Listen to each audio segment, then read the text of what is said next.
Hi, I'm here today to walk you through some basic steps in assembling your new Colosimo's press. First thing we do is we take the adapter, should have come with your press, we take the adapter, slide it through the lock ring, and simply tighten it on to whatever unit or whatever piece of equipment you're coming off of. In this case we're coming off just a 32 mixer grinder. So that's the first step, and this will apply to whether you're coming off, as I said, a mixer grinder or a stuffer. So the first thing we want to do is just get the adapter properly in place, and what we will do is build out from the adapter. So once we've got that snug, the next step in assembling the Colosimo's press is to simply take the cone, the diffusing cone. The diffusing cone simply screws into the unit as such.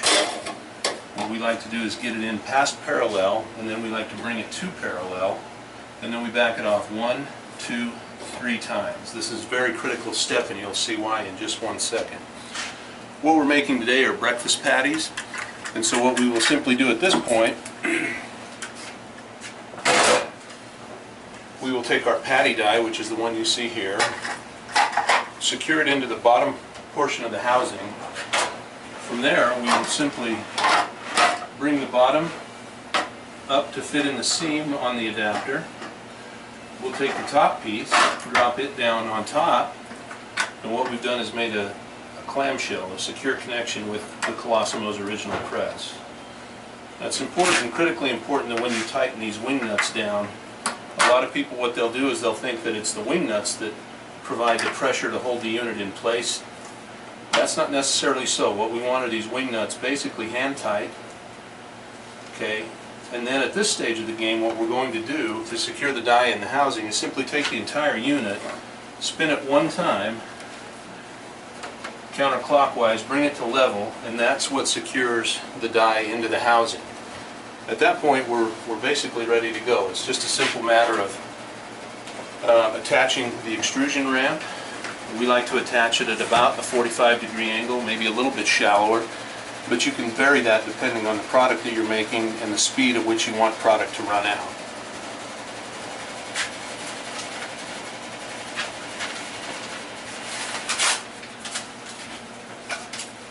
The next step in the process is to simply take a roll of paper, put it underneath the unit itself. You'll find that the paper hanger rod simply slides through to secure the paper in place.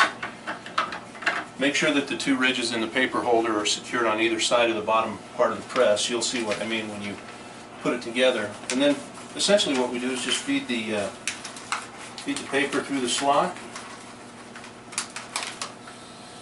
Pull a little bit out just to get us started. And at that point we're ready to extrude whatever product we're making, whether it be burgers, chubs, patties, snack sticks, breakfast links, whatever it may be. As I mentioned before, what we're making here today are breakfast patties. And so we'll go ahead and run out a strip of the breakfast patties.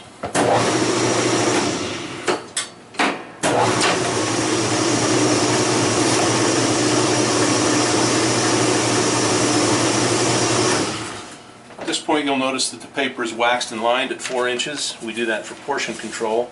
What we like to do is run out our product in strips that will fit a tray, and we can stack them however many we'd like to stack for either retail presentation or wholesale packaging. At this point we would just run them out, cut them to the length of the tray, stack them, freeze them, and from there we cut them. If you're making jerky products, just be advised that the paper that we use can go into a smokehouse up to 245 degrees. So you have your choice of either leaving the product on the paper, but mostly what people do is they'll just flip it over, the product over onto their cook trays. That way you get a nice even cooking or browning effect from top and bottom. But just so you're aware of it, the paper is safe to use in the smokehouse up to 245 degrees.